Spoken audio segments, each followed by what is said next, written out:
नमस्कार। Speaking order के इस सीज़न के आखिरी एपिसोड में मैं अनुकृति शर्मा आपका बहुत बहुत स्वागत करती हूँ। आज के जो हमारे मेहमान हैं उन्हें आप लोग इस शो के होस्ट के रूप में जानते हैं। जो लोग उन्हें इंस्टाग्राम पे फॉलो करते हैं वो उन्हें एक चित्रकार के रूप में जानते हैं, पर आज वो हमारे साथ हमारी शाम को सुरमई बनाने के लिए एक शास्त्रीय गायक के रूप में आए हैं। तो स्वागत करते हैं परितोष व्यास का। परितोष, आपका बहुत बहुत स्वागत है धन्यवाद अनुकृति, थैंक यू सो मच। कैसा लग रहा है तुम्हें उस तरफ बैठने पर? 5 एपिसोड तुमने होस्ट किए हैं लगभग। नया लग रहा है, अजीब लग रहा है और मैं खुश भी हूँ। आई एम एक्साइटेड क्योंकि आज तक आप सबसे बात करके आपकी हॉबीज़, आपके इंटरेस्ट के बारे में मुझे जानने को मिला। मैंने उसके बारे में पढ़ा तो मुझे नई चीज़ें मालूम पड़ी और आज एक अवसर मिला है कि मेरी जो छोटी सी संगीत यात्रा रही है उसके बारे में मैं आपसे अनुभव बांट सकूं। चलिए, हम लोग भी इस एपिसोड का बहुत इंतज़ार कर रहे थे। आज के एपिसोड के बारे में बात करने से पहले, क्योंकि ये स्पीकिंग ऑर्डर का आखिरी एपिसोड है इस सीज़न का, तो मैं खुद भी थोड़ी भावुक हूँ। एक खुशी भी है कि इतना अच्छा हमें रिस्पांस मिला लोगों का, लोगों ने इतना पसंद किया, सब लोगों ने इतनी मेहनत करी और हम लोग 10 एपिसोड तक पहुँचे। पर एक थोड़ा सा दुख भी है क्योंकि अब पता नहीं है कि अगला एपिसोड है नहीं, किसको तैयार करना है, कैसे प्रिपरेशन, लॉजिस्टिक्स, तो एक बहुत खालीपन सा लग रहा है। तुम्हारा एक्सपीरियंस कैसा रहा? आई थिंक मार्च के महीने की बात है जब हम सब कस्टम्स अटैचमेंट पर थे। आप विशाखापट्टनम थी, मैं कोलकाता था और तभी ये समाचार आने लगे थे कि आने वाले कुछ 4-5 महीने हम लॉकडाउन में ही गुजारेंगे, जीवन थोड़ा कठिन होगा। तब मन में एक विचार आया कि क्यों ना इस समय को, इस अवसर को हम यूटिलाइज़ करें, कुछ ऐसा बनाएं जिससे हम लोगों तक अपनी बात पहुंचा सके और 71st batch of IRS officer trainings, उसकी हम एक लेगेसी तैयार कर पाएँ। सही। और चूँकि हमारे बैच में हॉबीज़ और इंटरेस्ट इतने सारे हैं, कई सारे हैं, तो इसी विषय पर सोचा कि क्यों ना कुछ करें। और पहल बेशक किसी एक व्यक्ति की होती है पर उसे अंजाम तक पहुंचाने में बहुत लोगों का योगदान रहा है, जैसे एडिटिंग टीम हो या सिनेमेटोग्राफी टीम हो। और खुशी की बात है कि लगभग बैच के हर व्यक्ति ने इसमें अपना किसी ना किसी तरह से योगदान दिया। बिल्कुल। और बेशक एक संतुष्टि है क्योंकि जब हम लोगों के रिव्यूज़ पढ़ते हैं, उनके सजेशंस देखते हैं, तो एक खुशी महसूस होती है कि हम एक अच्छा काम कर पाए इस वक्त में भी। बिल्कुल बिल्कुल। कुछ दर्शक तो ऐसे हैं जिन्होंने शायद हर एपिसोड पे अपने जो विचार हैं वो रखे हैं, जो बातें पसंद आई, जो नहीं पसंद आई, तो काफ़ी अच्छा एक्सपीरियंस रहा ये। तो परितोष, आज का जो हमारा एपिसोड है वो शास्त्रीय संगीत पे है, तो क्यों ना इसकी जो शुरुआत है वो एक प्रस्तुति से हो जाए? ज़रूर। और एक राग है, राग अहिर भैरव, जो कि भोर के समय का राग है। हाँ, और इसी राग में मेवाती घराने के पंडित जसराज जी ने एक हवेली संगीत का परंपरागत पद था जिसको उन्होंने ट्रांसफॉर्म करके ख्याल गायकी में प्रस्तुत किया। अच्छा। बोल है उसके, आज तो आनंद आनंद, तो मैं वही गाने की कोशिश करूँगा। बहुत बढ़िया, शुरू कीजिए।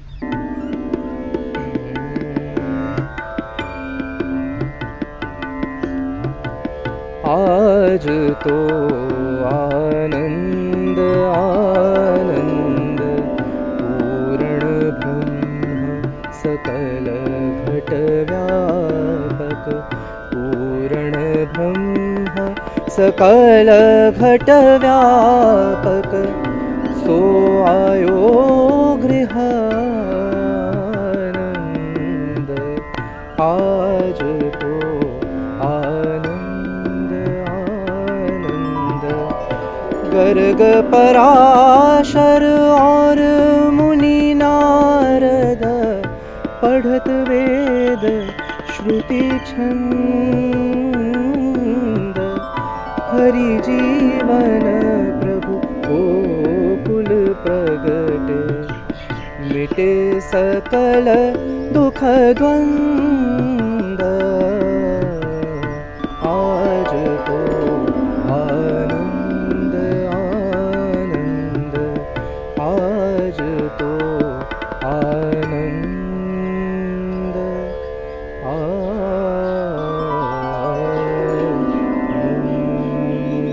बहुत बहुत सुंदर, बहुत ही सुंदर, बहुत अच्छा। Thank you so much. तो परितोष, वैसे तो हमारे दर्शक आपको जानते ही हैं, पर आपकी संगीत की यात्रा के बारे में आप थोड़ा हमारे दर्शकों को बताइए।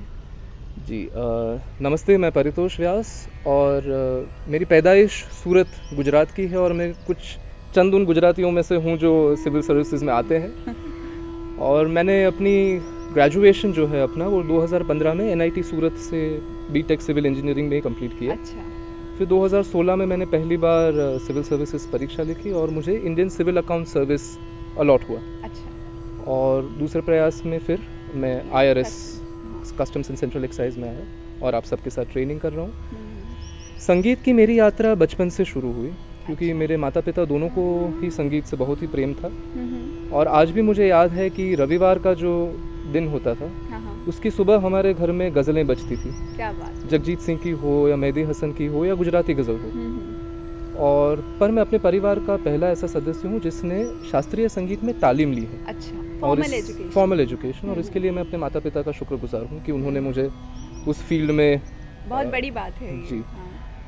और 8 साल की उम्र से मैंने तालीम लेना शुरू किया, शिक्षा शुरू की और कुछ अंतराल आए उसमें बेशक, जब क्योंकि प्यूबर्टी के टाइम जब आवाज़ बदलती है या फिर पढ़ाई के कारण, यूपीएससी की तैयारी के कारण, पर इन ब्रेक्स के साथ भी मैंने गुरु शिष्य परंपरा में रहते हुए अपना बैचलर्स इन म्यूज़िक कंप्लीट किया। बहुत अच्छा। और साथ ही संगीत विशारद भी प्राप्त किया। बहुत बहुत ही अच्छी बात है। तो जैसा कि आपने होस्ट किया है सारे एपिसोड्स को, आप जानते हैं हम हमेशा बेसिक से शुरुआत करते हैं।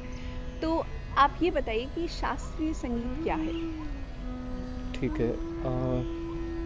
हमारे यहाँ ये मान्यता है कि जब ब्रह्मांड का निर्माण हुआ तो there was a cosmic sound, एक ब्रह्मनाद था। अच्छा। ओमकार। और उसी ब्रह्मनाद से शास्त्रीय संगीत की उत्पत्ति हुई। जो हमारे 4 वेद हैं उसमें से दूसरा वेद है सामवेद।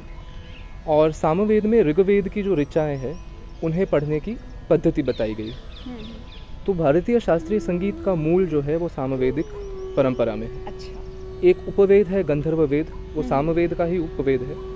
उसमें संगीत पर डिटेल में चर्चा की गई। अच्छा। और भी कई ग्रंथ हैं जो लिखे गए हैं, जैसे भरत मुनि का नाट्यशास्त्र, उसमें एक चैप्टर म्यूजिक को डेडिकेटेड है। और संगीत रत्नाकर करके एक बहुत ही प्रख्यात विख्यात ग्रंथ है जिसके लेखक हैं शारंगदेव। हाँ। और उसमें 6-7 चैप्टर्स हैं, कुछ ताल पे है, कुछ वाद्यों पे है, कुछ स्वर पे है, कुछ रागों पे है। तो that is considered as an authoritative text on Indian classical music. Okay. और कुछ पुस्तक है जैसे बृहददेशी मतंग मुनि का लिखा हुआ दत्तिलाम। तो इन सभी शास्त्रों में जो सीख दी गई है उनके आधार पर हम भारतीय शास्त्रीय संगीत की व्याख्या करते हैं। अच्छा, बहुत बढ़िया।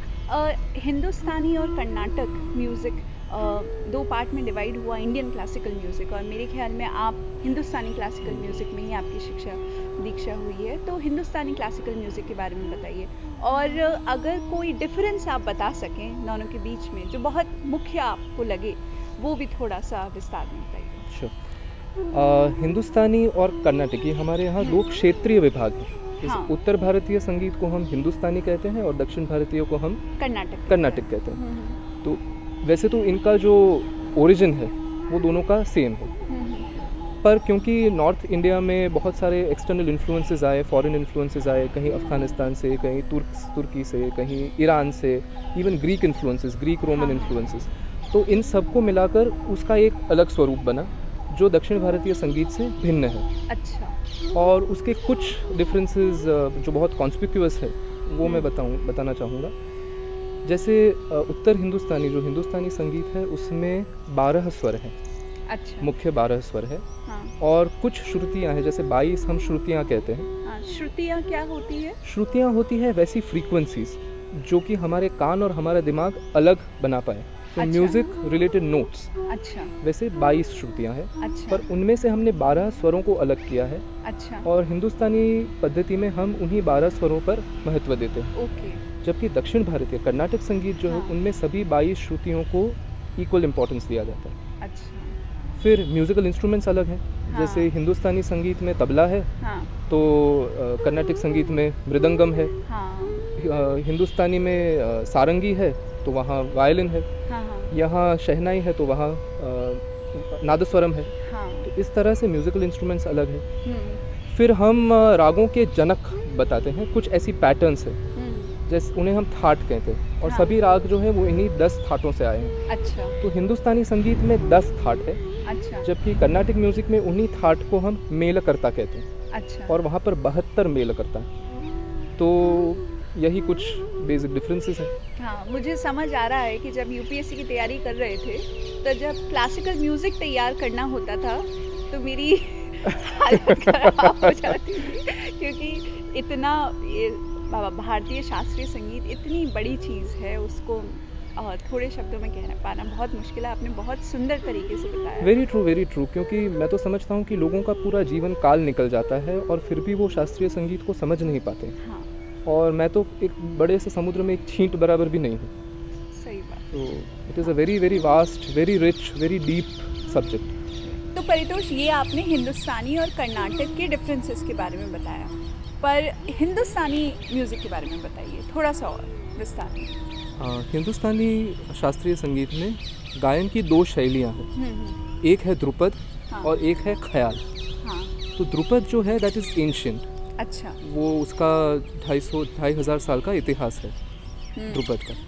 और ध्रुपद में ईश्वर भक्ति के पद गाए जाते हैं, और उसके लिए संगत में हम पखावज इस्तेमाल करते हैं, और बहुत ही बुलंद आवाज़ से गाया जाता है। क्योंकि आप इमेजिन कीजिए किसी एंशियंट मंदिर में, किसी प्राचीन मंदिर में बैठकर कोई भजन गा रहा हो तो किस बुलंद आवाज़ से गाएगा कि पूरे मंदिर में वो आवाज़ गूंजेगी। हाँ हाँ। तो वो ध्रुपद गायन है। अच्छा। और ख्याल जो है, ख्याल का की जो हिस्ट्री है वो लगभग 1000 साल की है। अच्छा। और ख्याल का अर्थ है, क्योंकि ये फारसी शब्द मैं है। पूछने वाली थी कि ख्याल को ख्याल क्यों कहते हैं। हम कहते हैं ख्याल आया, विचार आया, तो उर्दू वर्ड है, तो क्या इसका कुछ लेना देना है? बिल्कुल।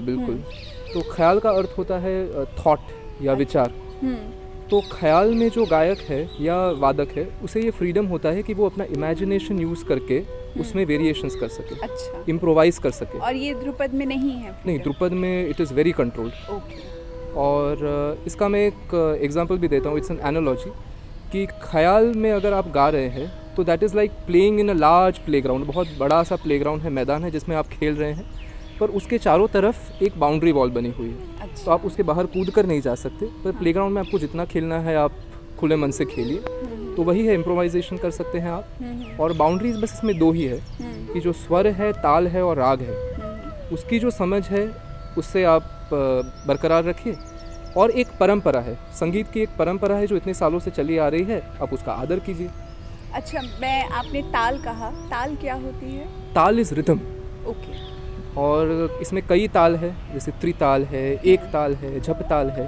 तो इसमें रिदमिक बीट्स होती हैं। आप उसे तबला पे बजा सकते हैं, ढोलक पे बजा सकते हैं, मृदंग पे बजा सकते हैं, या पखावज पे बजा सकते हैं। और ये जो आपने बताया बाउंड्री बना देते हैं, तो जैसे कि हम लोगों ने क्लासिकल डांस वाले शो में भी डिस्कस किया था कि ये कहीं कोडिफाइड है क्या, ये बाउंड्रीज कहीं पे लिखी हुई हैं, और कितनी फ्रीडम है इन बाउंड्रीज को चेंज करने की? हिंदुस्तानी शास्त्रीय संगीत एक श्रुति की परंपरा है, एक गुरुमुखी परंपरा है। आप अपने गुरु से सुनते हैं, आप उसे आत्मसात करते हैं, और फिर आप उसे गाते हैं। तो इसे कहीं लिखा नहीं गया। और शास्त्रीय संगीत पर जो ग्रंथ भी लिखे गए हैं वो या तो शास्त्रीय संगीत के एस्थेटिक्स पर लिखे गए हैं या उसकी फिलॉसफी पर लिखे गए हैं। पर 20th सेंचुरी में 2 महाराष्ट्रीयन संगीतकार थे।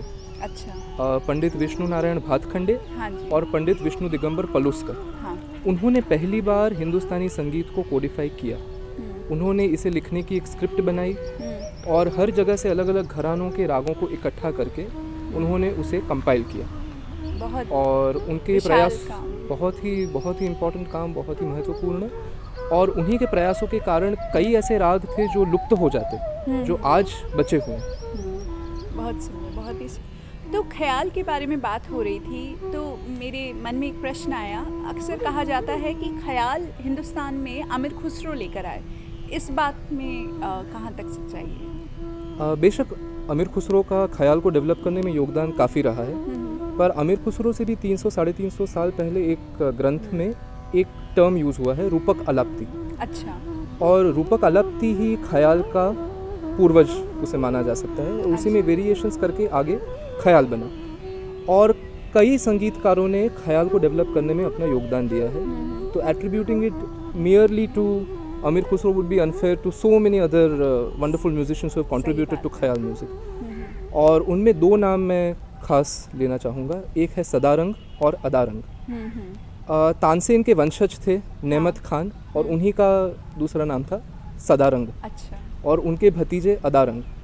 वैसे तो वो रुद्र वीणा बजाते थे और बीनकार थे, पर उन्होंने, क्योंकि उस समय मुग़ल दरबार में ये होता था कि जो गायक है उसी को सबसे बेहतरीन दर्जा मिलता था। He used to be the prime, the focus. तो बाकी इंस्ट्रूमेंटलिस्ट को उतना इम्पोर्टेंस नहीं मिलता था, ये उससे दुखी थे जो बीनकार थे। तो उन्होंने फिर ग्वालियर में राज्याश्रय लिया, और वहाँ इन दोनों ने मिलकर ख्याल को डेवलप किया, और आज जिस स्वरूप में हम ख्याल को देख रहे हैं वो इन्हीं की देन है। और फिर वो गए मोहम्मद शाह रंगीला के दरबार में, और फिर ख्याल को नई ऊंचाइयों तक पहुंचा, सम्मान मिला जो मिलना चाहिए था। जैसे कि तुम्हारी शिक्षा ख्याल गायकी में हुई है, तो तुमने परफॉर्मेंसेस भी दी होगी। अब जैसे क्लासिकल डांसेस में एक रिपर्टोयर होता है, जब भी एक डांस करते हैं तो एक प्रॉपर सीक्वेंस होता है। तो जब ख्याल की प्रस्तुति होती है तो उसका भी कोई रिपर्टोयर होता है क्या? डेफिनेटली, क्योंकि वैसे तो ख्याल आप 1.5 घंटे 2 घंटे तक गा सकते हैं आराम से किसी भी एक राग में। और लेकिन आज का जो वक्त है, लोगों के अटेंशन स्पैन कम हो गए हैं, तो पूरे जो परफॉर्मेंस है उसको आधे घंटे से 45 मिनट्स तक के ड्यूरेशन में हम सीमित कर दिया है हमने। तो इसके 3 पार्ट्स हैं। पहला है बड़ा ख्याल। अच्छा। अब बड़ा ख्याल जो है वो विलंबित लय में गाया जाता है, वेरी वेरी स्लो टेम्पो। अच्छा। तो रिदम इज़ वेरी स्लो। थोड़ा सा बाकी बताइए। मैं सिर्फ 2 ही शब्द बोलूँगा, क्योंकि वो तो बहुत बड़ा, हम 20 मिनट तक बड़ा ख्याल गाते हैं। जैसे बहुत सारे लोग यहाँ पे हैं जिनकी फील नहीं है इस चीज़ विलंबित लय जब आप कह रहे हैं, मैं समझ गई, पर आप थोड़ा सा अगर बताएं तो ये राग दरबारी कानड़ा है और उसका बड़ा ख्याल है। ये ताल है विलंबित एक ताल। ठीक है, उसके सिर्फ 2 शब्द में गाऊंगा।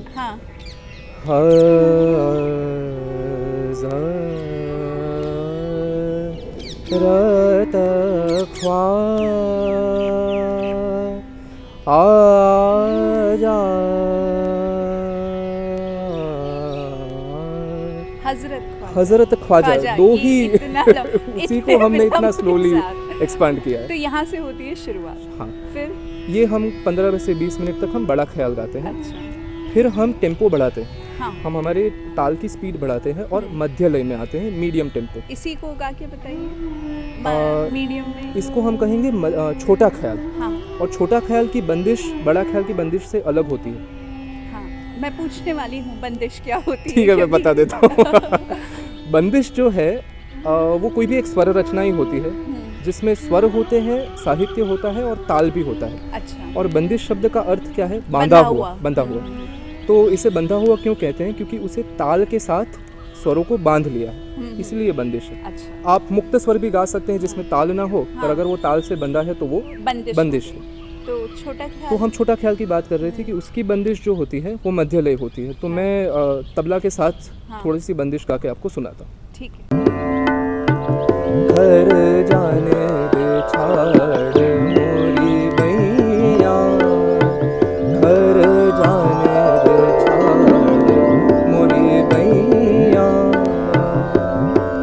हाँ हाँ करत तोरी बैया करत मोहन से झगड़ैया, घर जाने दे छाड़ मोरी बैया। इसी की हम लय और थोड़ी धीरे धीरे बढ़ाते जाएंगे। घर जाने दे छाड़ मोरी बैया, घर जाने दे छाड़ मोरी सरे सनी सरे धनी सरे घर, घर जाने दे छाड़ मोरी बैया। बहुत सुंदर। फिर इस छोटा ख्याल के बाद? तो छोटा ख्याल में हम टेम्पो बढ़ाएंगे और इसमें हम आलाप और तान गाएंगे। हाँ। तो जैसे मैंने अभी जो एक थोड़ा सा सेगमेंट गाया, वो एक तान थी। अच्छा। ठीक है, वो स्वर तान हो सकती है, आलाप तान हो सकती है, बोल तान हो सकती है। जो कि आलाप तान का मतलब कि सारे स्वर आप गाएंगे पर वो आ में ही गाएंगे। हाँ, जब मैं आकार में गाऊंगा तो हाँ। वो एक आकार की तान हो गई, और जब मैं उसको स्वर बोलूंगा तो वो स्वर तान हो गई। एक बार हमारे दर्शकों को बता दीजिए, क्योंकि मेरे ख्याल से इतना ऑब्वियस नहीं है। जी। आकार की तान कैसी होती है? जैसे अभी मैंने गाया नि सा रे सा नि सा ध नि सा रे ग रे सा, तो ये एक स्वर तान है। हाँ। वही एक आकार की तान हो गई। और राग के स्वरूप और राग के स्वरों को लेकर ही हम तान बनाते हैं। अच्छा, और कई बार कुछ ऐसे शब्द होते हैं ना, जैसे धिन धिन ताना। Very good. ये इसके बाद हम गाते हैं, उसे कहते हैं हम तराना। अच्छा। तराना में हम स्पीड एकदम तेज कर देते हैं, तो वो द्रुत लय है, फास्ट टेम्पो। और तराना के जैसे आपने बताया बोल जो होते हैं वो दीन तनाना नोम तदाना यलली अलली और उस तरह के बोल होते हैं जिनका कोई मतलब नहीं होता। हाँ। पर उनको हम स्वर में स्वरबद्ध करके हम गाते हैं। अच्छा। तो एक छोटा सा तराना, राग वही रहेगा, राग दरबारी कानड़ा। हाँ। पर तराना देना देना दीन देना देना देना दीन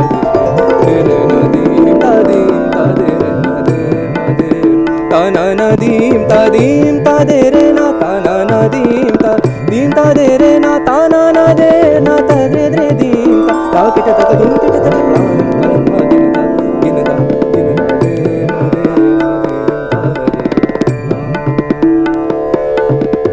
ये हो गया हमारा तराना। तो यही है, इसी पे हम जो ख्याल की प्रस्तुति होती है उसे ख़त्म करते हैं। उसके बाद जो गायक होती है उसके मूड के हिसाब से या तो वो भजन गाता है या कीर्तन गाता है, टप्पा गा सकता है या ठुमरी गा सकता है। आप जब गा रहे थे तो मुझे लग रहा था ये ख़त्म नहीं होना चाहिए, शायद यही ख्याल की खूबसूरती है। क्योंकि परितोष तुमने ठुमरी का जिक्र किया है यहाँ पे, और कथक में मेरी अभी शुरुआत हुई है, तो बनारस घराने में अक्सर कथक की प्रस्तुति जो होती है वो ठुमरी के ऊपर होती है। ठुमरी के बारे में थोड़ा सा बताइए। देखिए, मैंने ख्याल की तालीम ली है, तो पर मुझे एक दो ठुमरी सुनने का और सीखने का अवसर मिला है। हाँ हाँ। तो ठुमरी एक सेमी क्लासिकल फॉर्म है, और इसमें जो फोकस होता है वो है भाव पर, इमोशंस पर। अगर भाव नहीं है तो ठुमरी नहीं है, उसे हम ठुमरी नहीं कह सकते। और संगीत में भी बनारस घराना है, हाँ। जिसमें ठुमरी को बहुत ज़्यादा इम्पोर्टेंस दिया गया, तवज्जो दिया। बेशक बेशक गिरजा देवी, छन्नूलाल मिश्र और राजन साजन मिश्र जो बनारस घराने के हैं, वे सभी बेहतरीन ठुमरी गायक हैं। और ठुमरी क्योंकि सेमी क्लासिकल है तो उसमें आप और ज़्यादा फ्रीडम ले सकते हैं, तो आप उसमें रागों के स्वरों के साथ भी खेल सकते हैं। इसलिए उसमें मिश्र भैरवी, मिश्र पीलू, मिश्र खमाज ऐसे राग हैं, उसमें और रागों का मिश्रण भी किया जाता है। और ठुमरी की बात चली रही है तो एक बहुत ही दिलचस्प किस्सा है जो मुझे याद आ रहा है।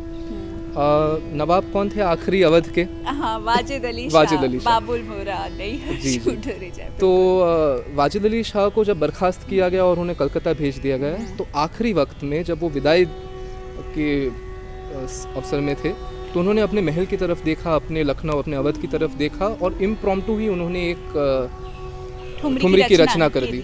बाबुल मोरा नैहर छूटो जाए, नैहर मतलब पीहर, चार कहार मिल मोरी डोलियां सजाए, मेरा अपना बेगाना छूटो जाए। हाँ। बाबुल मोरा नैहर छूटो जाए। वो सिर्फ कहने से नहीं होगा, उसे भी गा के बताना पड़ेगा, क्योंकि ये एक ऐसी ठुमरी है जिसे कि शायद सब लोग जानते हैं। और जब मुझे पहली बार ये पता चला कि ये नवाब वाजिद अली शाह ने ऐसे सर्कमस्टांसेस में उसकी रचना करी थी, तो बहुत आश्चर्य हुआ था मुझे। तो इसकी प्रस्तुति होनी चाहिए। तो इसमें मैं एक ही लाइन गाऊंगा। हाँ। और इसमें फोकस जो है वो भाव पर रहना चाहिए। हाँ। तो बाबुल मोरा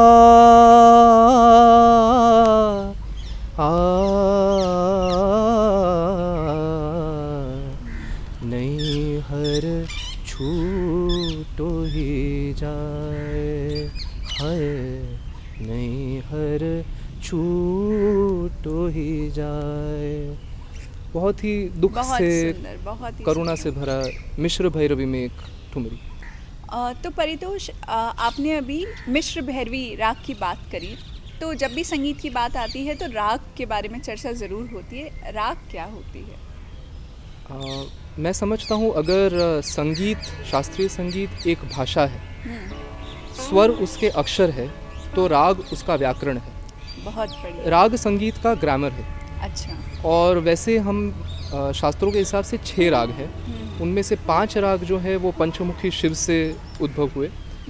राग मेघ, श्री, दीपक, हिंडोल और भैरव। अच्छा। और एक राग है उसकी रचना देवी पार्वती ने की थी, शिव जी को समर्पित किया था, वो था राग मालकौंस। और इन 6 रागों के कई कई रागिनियाँ हैं। और अगर उस पूरे नंबर को हम देखें तो वो संख्या 200-250 से ज़्यादा होगी।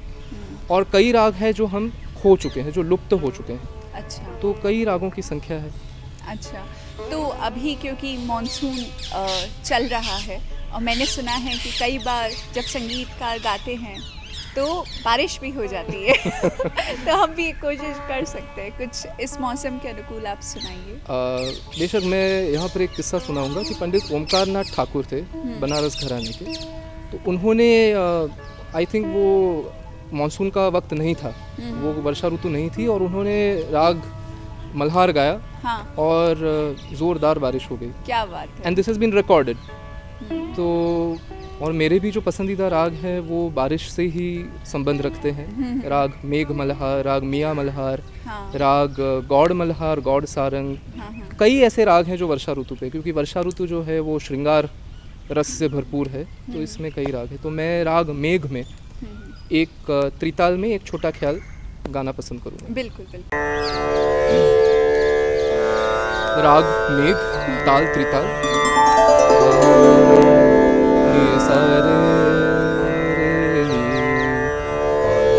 नी सा रे सा, रे म प नी प म प नी सा।